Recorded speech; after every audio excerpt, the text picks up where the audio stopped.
Have you ever felt held back by fears or self-doubt? Do you find yourself resisting change or facing constant uncertainty? Have you ever wondered why some people seem to navigate challenges effortlessly while others get stuck in fear? Are you seeking a roadmap for navigating change and uncertainty with grace and courage? Or even break free from the shackles of self-doubt and step into a life of fearless living?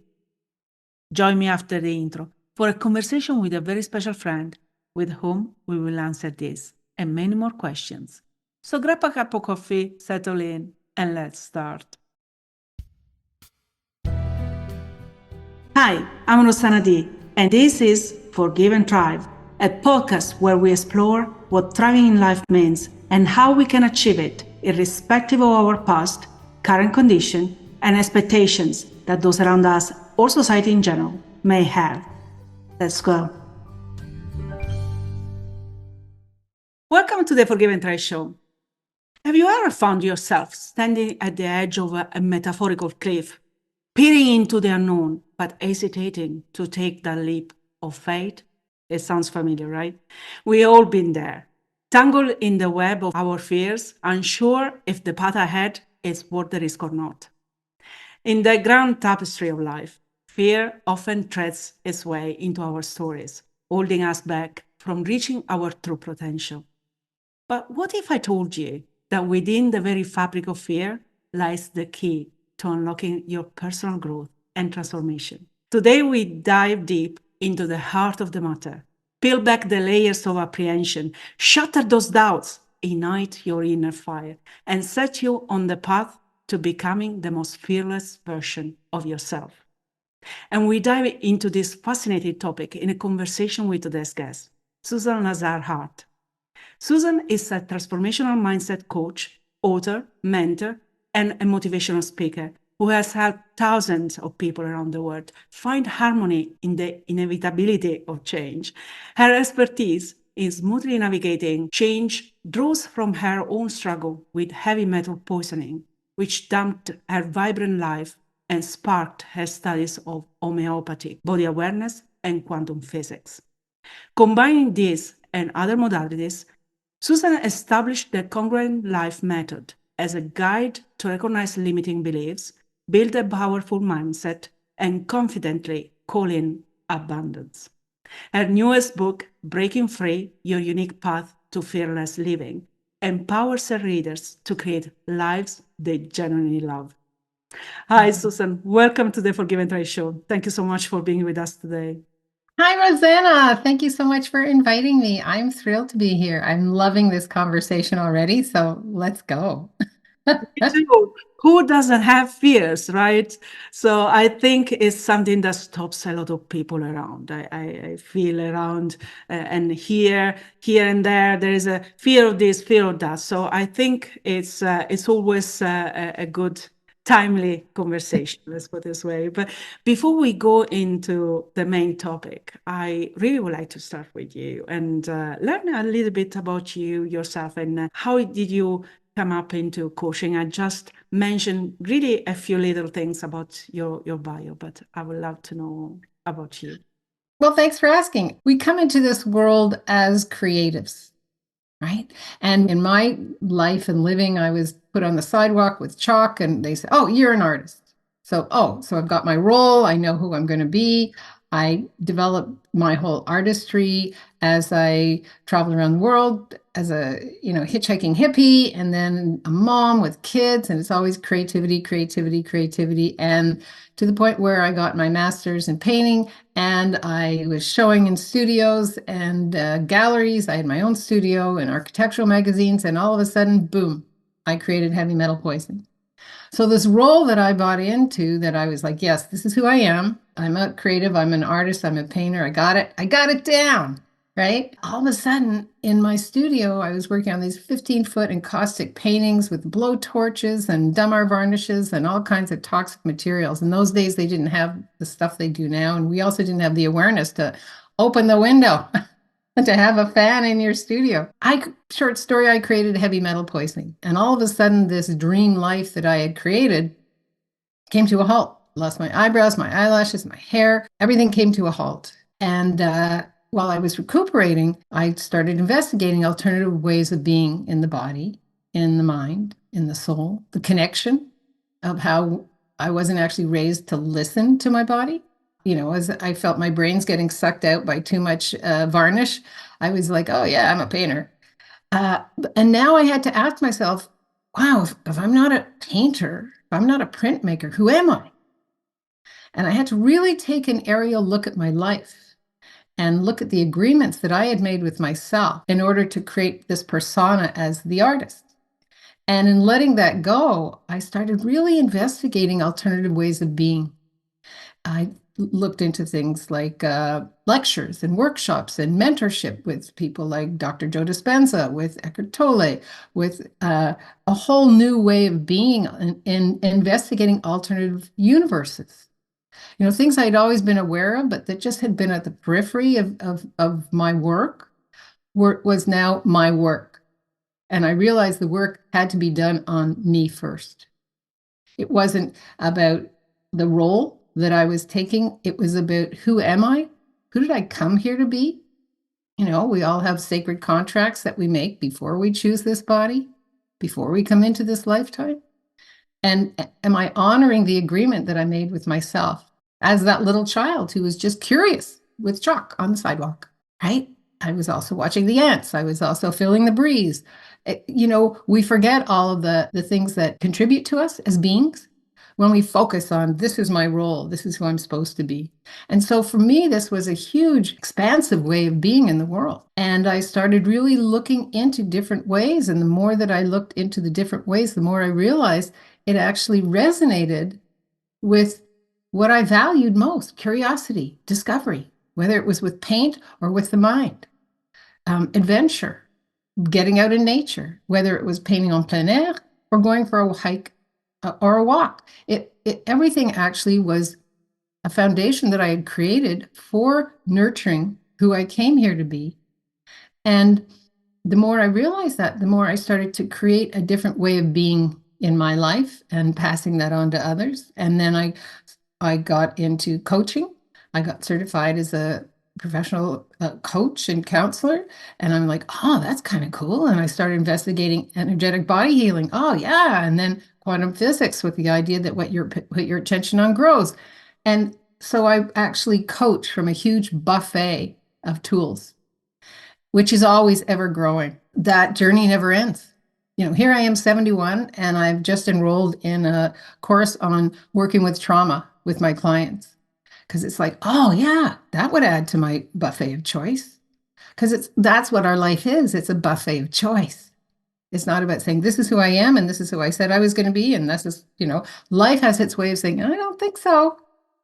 And it's about being present with that. Oh, so I wonder what else is possible here for me that I haven't been willing to be or see, which is how we are as children, right? They don't sit there for an hour saying, oh, well, if I took that route, there might be something I might be afraid of here. Or, oh, well, if I took that route, what will somebody say about me? No, no, no, no, no, no. It's about having that curiosity that we were born with. You see that in animals, right? Like a dog will pick his head up and start sniffing the air, saying, oh, there's something different here. What's going on? We are that same being. We've just learned to cover it all up with what we call fear, which actually isn't fear. It's something that we were taught was fear by somebody else who was afraid of something when we were very little. I absolutely love your journey. And there is so much already to unpack there. I love the distinction that you make between who am I and what do I do? Because very often we tend to confuse these two verbs. Often we go into what we do because it's easier. There is a structure, right? If you are a teacher, you know what a teacher does. But Yeah. telling who you are really deep down, that's a much more difficult to answer. So I love that. And there might be a fear perhaps already there to understand really who that person really is and or who is meant to be. Is fear something that has played a role in your past and for example your decision making? Well, and actually, it's something I think that I never bought into as a child. I was called rebellious. fear is a chemical that was created to have us running out of burning buildings, or when there's a loud noise, you jump, right? But our lives are so different now. We're not running away from dinosaurs, and we're taught to be afraid of what our caretakers are afraid of. So you're a little child from age 0 to 6. You're like this open receptacle. I'll use the perfect example of as a little child, you have the capacity to see things. So you might come running into your parents' bedroom in the middle of the night saying, there's a ghost under my bed. And you're told, don't be silly, don't be afraid, go back to bed.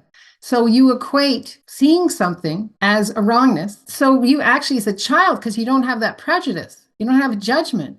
So you say, oh, seeing things, it equate it with fear and being silly. There's another important thing here is you learn to biomedically mimic your parents' or your caretaker's emotions in order to be fed, clothed, and taken care of. So you learn to buy into fear is true and real, so you don't rock their boat, because you see their reaction when you're very little if you don't give them what they want. And so we take those non-fear fears and we bring them into our adult life, and we have like the fear of choosing, right? What is really that all about? It's about people pleasing, fear of rejection, the fear of rejection or being judged by others. It prevents us from expressing ourselves. Fear of change, right? Nobody likes change when you're changing. It's unsettling for them. So you're taught, if it ain't broke, don't fix it. Like, don't change.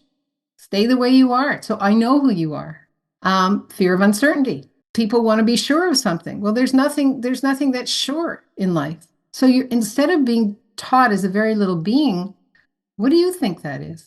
Oh, let's go investigate that cupboard or that bed together. Being told that you have choice. We don't have choice as little beings. You pee here, you poop here, you go to sleep here, you eat this. I made this for you. So what is your body saying? What would your body like? We're not taught that our body is part of who we be.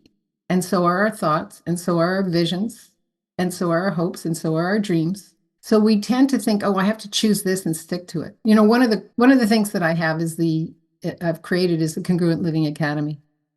And people join it for the year. And it's really about self-discovery. And every 4 months I offer a wisdom book that I send. It's my gift to the members. And this, right now, we're looking at Don Miguel's the 4 agreements. And one of the agreements is being impeccable with your word. And it's not about your word to somebody else, it's about your word to you. And again, we're not taught that. So we're taught to be afraid of words, right? We're taught to be in order to survive, we're taught that fear is real and true. What if it isn't? What if you actually have a knowing to get the hell out of a situation when it's not working for you? For the most part, when you have abuse in a family and you go and you say, this is what's going on, you're not listened to, because it's the person you're talking to who has a fear that everything's going to change now. So, there's so many layers to this, but it's really about being brought up as a very little being to honor your word to you, to be impeccable with your word to you, and to have other people honor that as well. I absolutely love that. And in fact, there are 2 aspects that come out of it. The first is really, if you like, a definition of what it means to be fearless and to live a fearless life. And the other is you start touching on the children that I'm very passionate about, because they are the next generation, right? So if we make things a little bit better for them than what perhaps they were for us, maybe the next generation will have not necessarily an easier life, but a more fulfilling, perhaps, life. Answering the last one first, it's about honoring the person that you're being with, whether it's a child or an adult. So when they come to you with quote unquote a fear, you're the willingness for you to not take any point of view, to just listen, to be present. To ask questions. Wow. And how does that feel? Where do you feel that fear in your body? What does that feel like? What's your body telling you? So you're already honoring that person by giving them a safe space to take it apart. And again, whether it's an adult or a child, that's such a gift to be that for someone else in the world, to have no point of view and no judgment, and just to be that space. You know, when I got heavy metal poisoning, I remember the first thing I did was go to the top medical person at the hospital. And he just was messing with my head. And I'm like, no, no, I know what I need to do. I need to find a homeopath, an amazing homeopath. And in the hospital, I grabbed the phone. In those days, they had phones on the walls. And I called my husband and I said, I just need to rant. This doctor, okay, thanks, honey. So I knew that we had an agreement that I could rant to him and he didn't have to fix it. I just needed a safe space to let off steam. That's over. Okay, I got on my bike. On the way home, I'm like, what would it take? I met somebody the next day. Our kids had been in preschool together. Hey, I haven't seen you for years. What are you up to? Oh, I have heavy metal poisoning. I said, me too. Who are you seeing? I have this amazing homeopath, but she's really busy. She won't be able to take you. I said, can I have her number? Got to see you the next day. That's the way the universe works with you when you're willing to let the fear go, not buy it as true and real, and ask, what's my next best step here? And what a great thing to teach children. So what do you think your next best step is here? And that to your first question of that's all part and parcel of leading a fearless life. And I always encourage my clients to ask this question. Well, they say, this is true and this is happening. Cool. If it wasn't true, just play with me for a minute. If this wasn't true, what else could be possible? Right? Yeah. I love that. And there is one word that comes to mind listening to you, and it's being open or open. Yes. Open to the possibility rather than sometimes we see things as impossible. No. And what it takes perhaps is just to think that there might be just one perhaps, but there is one possibility that things might not go that way. So that is absolutely fantastic. You mentioned a few fears that are quite common, but there are two that possibly are the first that comes. The first is probably fear of failure, right? We have this, as a society, this big stigma around failure, and we don't perhaps appreciate enough what failure can bring to us. And the other may be the opposite of it, fear of success. A lot of people might not be willing to step. They might know what the next step is, but they might not be willing because that whatever comes out of that step might be perhaps too overwhelming and they don't know how to manage. What's your experience, either personal or with your clients, with respect to these big twos, and how do you deal with them? How do you navigate those kind of fears? Well, you know, I love that whole conversation about fear of failure. And you know, I often go to Colonel Sanders, who made chicken, made lots of money, lots of franchises. I think he was 69 when he was living in a shanty and an old broken down car. And he was like, what do I love to do? And I love to make chicken. And, okay, good for you. And so he went around to all these restaurants with his recipe. And I think it was the 101 where this one restaurant said, okay, so that's just one example of how if you have a desire, you came here with a desire to create a difference. We all came here to create a difference. And we get caught up in other people's hopes and dreams and belief systems, again, as young people. And then we learned to have that sense of, oh, well, if I'm that much of a success, bringing in fear of success in here, everything will change. Yes. And so there's no such, what if there was no such thing as failure? Like, that's how I play. It's like, oh, I tried that. Maybe not my best shot. Okay. Now, another question, you know, I'm all about living in the question, what else is possible here for me that I haven't been willing to be or see? I wouldn't have known. You won't know if that works or not unless you give it a shot. And so we're, again, in the world we live in now, especially in the TikTok and all of that crap, sorry, TikTok lovers, that you tend to think everybody has the most wonderful, fabulous, beautiful face, lovely personality, great life, blah, blah, blah. And it's not true. You're only seeing the role they want you to see. Nobody ever talks about, wow, I mean, think of the Wright brothers. If they had given up on their first flight, that we never would have had the airplane. And they were so excited because their first flight, I think, lasted 14 seconds. And they were like, yes. And people are like, what are you saying yes for? It crashed. And there's like, but it lasted 14 seconds. Right? All of these things we take for granted, the telephone, the electric light bulb, nothing happened immediately. But because of the world we live in now, where the Facebook flicks and the Googles and all of that, we think everything is done like that. And so one of the things that I actually work with my clients is focus.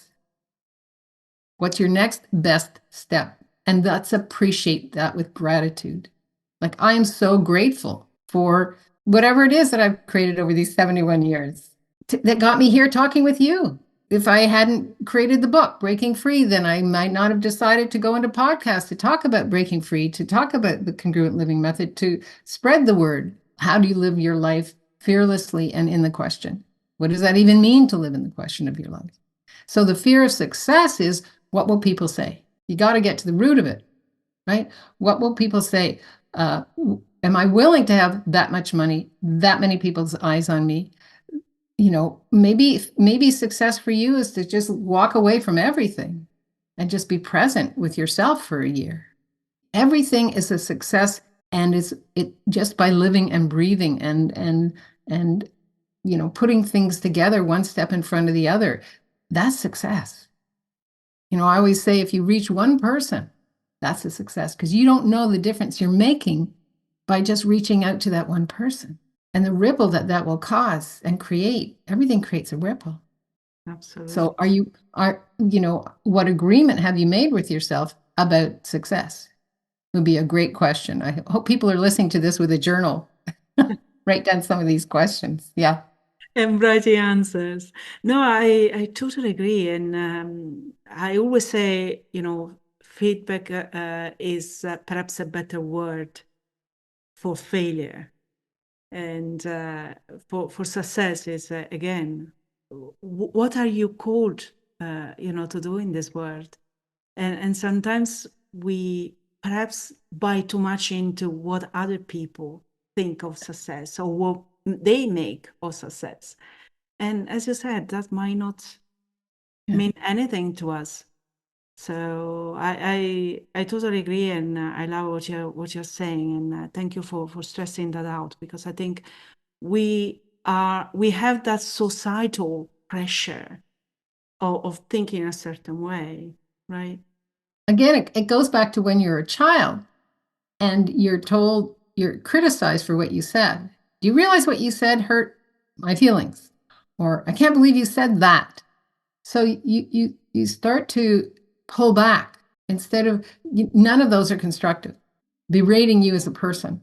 And so, you know, you tend to pull back from, oh, well, you know, I remember I think it was grade 6, and we had debating. And the person who won that debate was then going to go to the nationals for all the schools. And my class voted me as the winner. My teacher did not like me.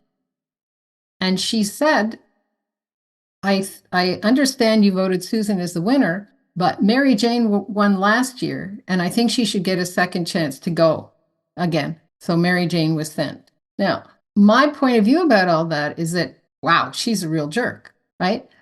If I had been a different person, I might have taken it on as there's something wrong with me.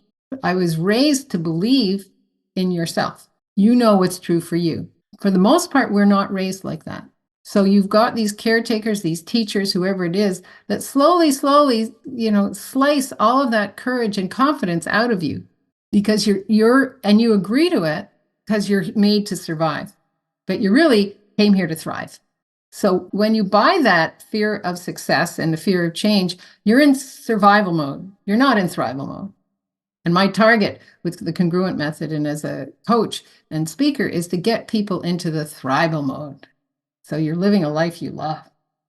Absolutely. And we forgive and thrive. I couldn't agree more on the importance of thriving. So thank you very much for stressing that. So how do we peel those layers of conditioning, of years and years of conditioning? Yeah. I love that. First, the very first thing is you have to be willing to, and it's doing the work. So you start where you are. When people come to me, I was like, tell me, what do you see your life at? If you could have anything you wanted in your life, 6 months from now, a year from now, tell me what does it feel like? Not what does it look like, but what does it feel like? How does that feel? Like, let's get there. And that's a gift that we don't give ourselves because we go to the what ifs and it won't, and I can't, and it never has, and I tried. You feel the energy on that? It's like, whereas, oh, okay, I totally see myself with a new book, speaking to people in retreats, being invited to speak to high schools, to young women. How does that feel? Yeah, that feels really great, right? So let's chunk it down. What do you think your first step is to getting there? So there's no failures. It's what's your next best step? Good shot, good try. What's your next best step? Cool. What's your next best step? And with appreciation and gratitude for all of that. Again, the universe loves joy, loves laughter, loves appreciation. Again, as a little child, we're taught, what could you have done better? Oh, I was doing my best. Right? Rather than, cool. Is there any other way that you could create with this? And so it's when you say, where do we begin? We begin by acknowledging who we came here to be. And if you were living a life you love, what would it look like? Start there. Start with the joy. Feel that. And let's imbue that joy into your next best step, where you are now. And do you feel the difference? Yeah. There are a few words that came to my mind by listening to you. The first couple of words are vulnerability and courage. Yeah. And understanding where you are and peeling those layers perhaps has to do a lot with vulnerability and the courage to look into that, and at the same time, the courage to step forward. Yeah. And the other two words perhaps would be change and adaptability. Yeah. What do you think about these words, and what role do they have in that process of stepping and living fearlessly? Well, let's play with vulnerability. Right? Vulnerability has a bad rap. We think of it as being weak. Don't show your vulnerable side. And the thing is, vulnerability and courage are intertwined, right? Courage is about having that emotional resilience and embracing vulnerability with what it is that you desire. And it's about stepping outside your comfort zone and being vulnerable at the same time. Being vulnerable is being in the question, is asking, does this work for me? Courage is the willingness to step outside and take those risks that you've decided are risks that really aren't. I'll tell you why in a minute.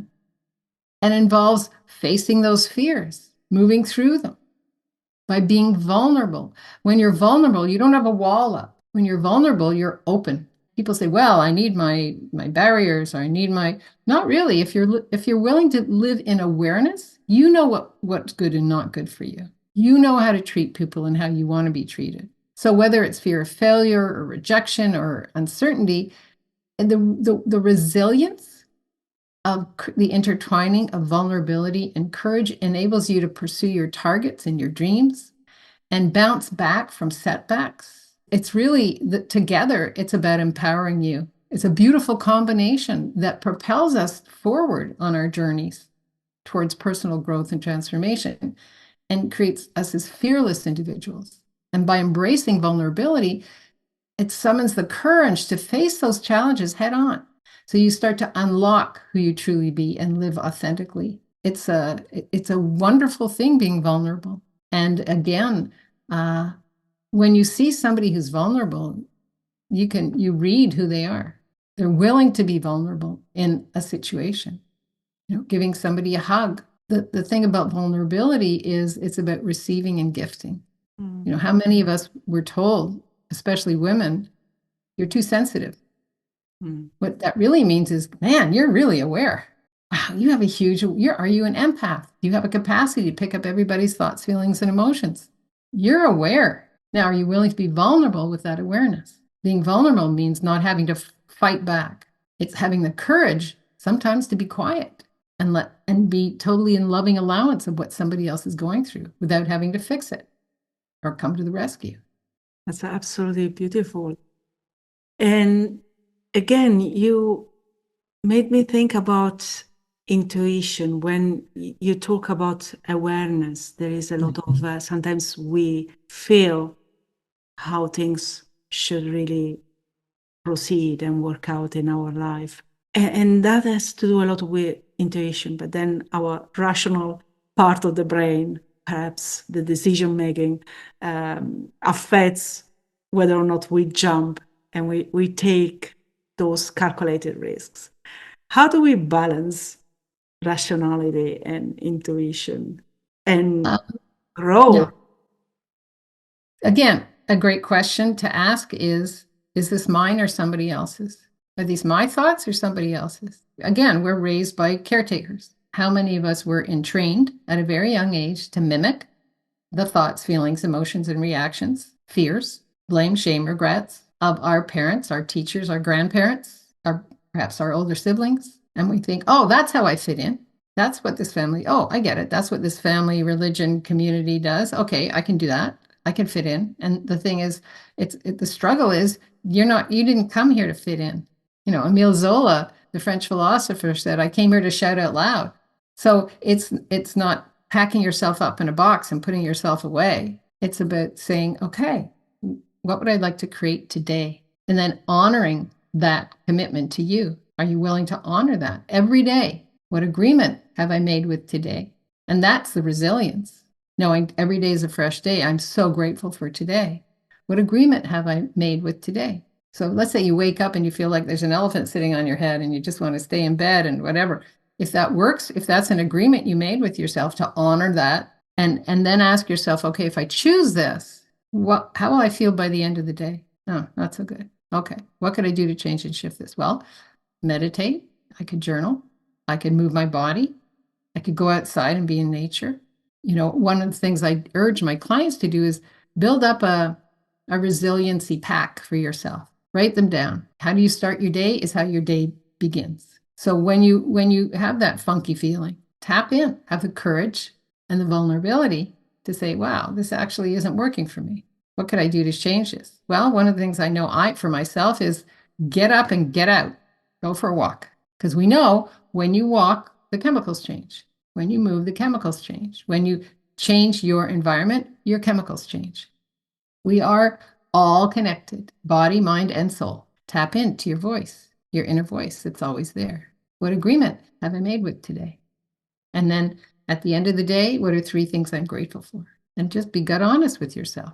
Dig for it. You're going to find 3. And gratitude and appreciation create, again, something we were never taught. Taught to work on what's wrong with you, not what is it about you that you actually can step back and appreciate? Well, I appreciate, could be that I drank 4 glasses of water today, right? It doesn't have to, again, because of the world we live in, this huge media, this constant barrage, we think we have to do something that is going to make a difference in the media world. Selfie, selfie, selfie, selfie, rather than what if you just step back and be present with yourself? Wow, I'm really grateful I took time for myself today. Yeah.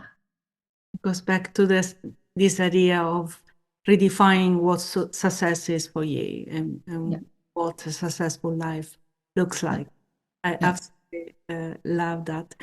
You mentioned a number of times people around you, we talk about children, and sometimes we change, especially. We are reluctant because either we don't want to change for those around us, or those around us don't want us to change, right? They're uncomfortable with that. How do we deal with these situations? And we continue having a relationship with them, but at the same time, we honor our path and our journey. I would say honor your path and your journey to begin with, because the more you're willing to step into who you be, the bigger the light you shine. And as you shine the light on what you're creating, how you're creating, and the joy that creates, either people will get it or they won't. And you'll create a ripple in their lives. Now, that ripple will be, oh, well, if she's creating that, maybe I could create something as well. Or the ripple might be, who does she think she is to create that? But that's not your reality. And so the first thing I would urge you to do is to ask yourself, what reality are you looking through? What lens are you looking through? And again, who does that belong to? So for myself, I was raising 4 kids. It took me 10 years to go through my undergraduate and my graduate program, my master's program, while raising 4 kids. And I took 2 courses a semester, and if 2 was too much, I dropped one because I knew what I wanted, right? I wanted a different world that added to my life in a different way, loving the children, loving the family. And what else did I come here to be and do? Because we're multifaceted beings. And so the lens, it's what lens are you looking through? Are you looking through a lens of empowerment, or are you looking for validation? Again, that's an entrainment at a very young age. So again, it's what's my first best step here. And you might change so much that, yeah, people might not recognize who you be, but do you recognize who you be?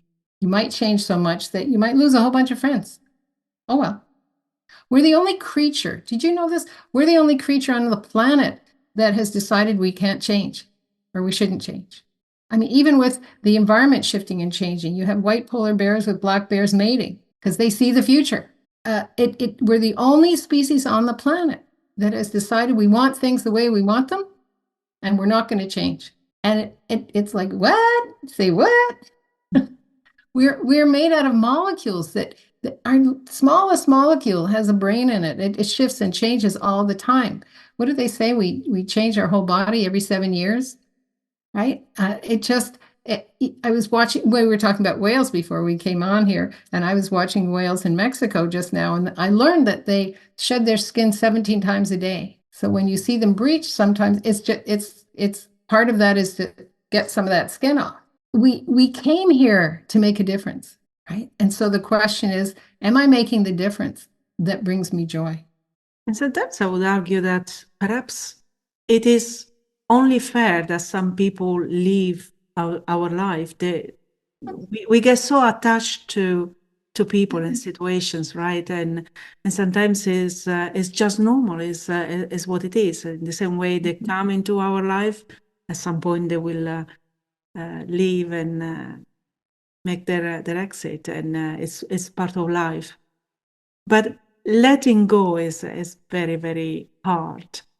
And with letting go, I would like to ask you about forgiveness, because when we have all these fears and we don't embrace perhaps our true journey, our true path, perhaps we might create a lot of disempowering emotions, like, for example, regrets for what could have been and it has not been. What is your recipe for getting rid and release those emotions? And can forgiveness be a way, for example, to do that? Well, I'm going to turn this on its head because forgiveness has to do with judgment. What if there was nothing to forgive? Like if you have to forgive someone, you're dealing with a lot of blame, shame, regret. You're holding somebody hostage by a story that you're holding that's keeping you hostage. If you step out of the story, who are you being? As long as we hold on to a story of I can't forgive that person, then you're actually buying into a story of disempowerment for yourself. So here you are in the present. Forgiveness has to do with the past. And then here's the future. What would I love? Here's your story. What would I love? What would I love to be? If you say, I can't forgive that person, you're judging you as right. You're judging them as wrong. And all of those, every word has an energy to it. Every feeling has an energy to it. So you're keeping yourself in a very low basal rate of energy, rather than that was an interesting choice. This actually doesn't work for me. Thank you so much. This actually doesn't work for me. This relationship doesn't work for me. Working in this job doesn't work for me. Thank you so much. Thank me so much for being aware. Now, what's my next best step? You see, as long as you hold on to the whole story of forgiveness, you're actually holding yourself back from being you, rather than, well, that was an interesting choice. And there's something else involved here, which is you choose everything. We choose everything. We choose how long we want to hold on to a story, and we have to ask a question. How does this story actually work for me? How does not forgiving or forgiving actually work for me? Well, I get to have a superior point of view. So how does that work for you? Well, it's actually stopping me from creating greater because all my energies are going into making sure I'm superior or I'm right or they're wrong. Because the truth is, we created that scenario to learn more about us. Again, we create our own realities. Every one of us has our own reality that we're looking through. Every one of us has our own lens that we're looking through. So their story might be different from your story, might be, you see how we get caught up in that?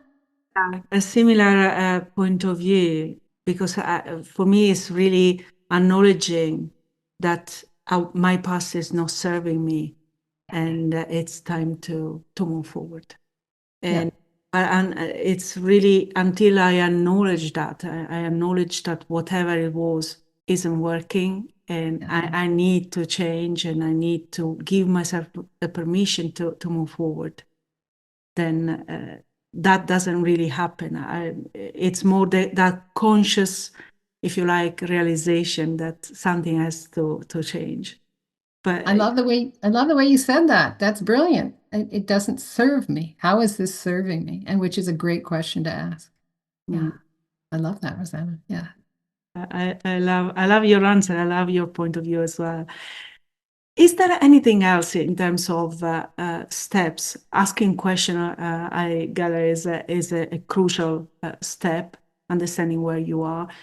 What other steps would you advise to anybody who is perhaps a little bit fearful and they would like to become more fearless? I would say there's certain steps that you could take for yourself in asking, what about my life works for me? And I'm a big believer in journaling. It doesn't have to be a journal. It can be just I have lots of sticky notes everywhere and pads of paper. It's just getting it out of your head onto a piece of paper so you can then step back and look at it. And so the first thing is to embrace uncertainty, shifting from a mindset of fear and avoidance and uncertainty to embracing it as, I wonder what this could create. So you're embracing that uncertainty, you're flipping it around and turning it into an opportunity for growth and innovation. And recognize that uncertainty is inherent in every environment. There's nothing certain in life. You don't know unless you put yourself forward. Cultivating a growth mindset is adopting and focusing on continuous learning, continuous development. The journey isn't over till it's over, and even then it's not over. You just left your body. And so when you're willing to view any setback or failure as an opportunity for learning and improvement rather than an obstacle, you'll start to foster resilience and a willingness to take risks in pursuit of your targets. And again, write down 6 months from now, I'm living a life that I love. What does it look like? What does it feel like? Write it down. And what agreements do I have to make in order for this to come to pass? And that agreement might have to do with challenging limiting beliefs, identifying those that are holding you back, reframing negative self-talk, cultivating a greater sense of self-confidence and self-efficacy by honoring your word to yourself. And of course, living in the question, right? Recognizing the importance of living in the question rather than seeking to have all the answers. I mean, that's what's going on with a lot of this self-help stuff that's going on. Here's the answer. No, you've got to actually be willing to do the work, be present, and be in the question of your life and embrace the curiosity and the vulnerability and the openness so that new possibilities can grow with the seeds that you're planting with your curiosity. These mindset shifts, they've been instrumental in my journey continually in embracing a fearless life and empowering me to navigate challenges and with courage, with resilience, and a sense of curiosity and possibilities. And I guess that the biggest takeaway that I would impart here is to be in the question of your life rather than seeking to have all the answers, and embrace everything with curiosity. I wonder what could that create? Ask a little child, what do you think? Well, before school, they'll tell you. When they start to go through the system, they go, I don't know. What do you want to eat? I don't know. Well, yeah, you do, but it's been knocked out of them. So it's, as an adult, everything's created twice, right? It's created out here in the universe, and that's why you're thinking of it here. So start to play with that. It's already here for you. What question can you ask to bring it into fruition? And that's about being fearless. Because, if you're willing to commit to your word to yourself, they say the truth shall set you free. What part of this works for me? What part of this doesn't work for me? What agreement have I made with today that will actually give me more than I ever thought was possible? I wonder. It's so beautiful. And I suppose it removes the stress of dealing with structures, this societal structure that we put on ourselves and we put on those around us, to obey all the time and just be curious like a child, as you said. Susan, I would like to come back on you before we conclude this beautiful conversation and asking what are you working on or planning for? Is there anything in particular that you would like to share with us? We mentioned the book, and so obviously there is a little bit of promotion there, but is there Well, thank you. The book is Breaking Free, and it's your path, your unique path to fearless living. And I created it so that at the end of each chapter, there is a journaling component.